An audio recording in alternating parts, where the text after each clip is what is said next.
Вместо привычных кукол артисты в масках. В Уфе на сцене Башкирского государственного театра кукол развернулась настоящая сказка. Прошла премьера спектакля «Озеро заколдованного коня». Он поставлен по мотивам башкирского эпоса «Акбузат».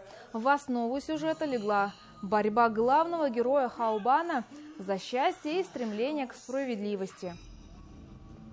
Очень ответственно.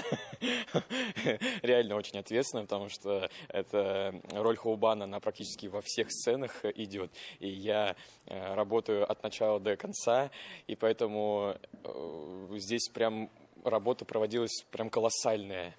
Сложности были, конечно же, это работа с маской. И мы смотрим не вот таким вот образом, а смотрим уже вот так вот. То есть я не вижу, что там делает партнер, поэтому мне только на слух работаем. Впервые на сцене театра кукол пьеса «Акбузат» Газима Шафикова была поставлена в 1986 году. Адаптировал произведение на современный лад драматург Владимир Аношкин. В спектакле использованы сложные спецэффекты и видеопроекции. Все это для того, чтобы привлечь внимание даже самого юного зрителя. Это актуально. Это эпос, по эпосу нашему башкирскому.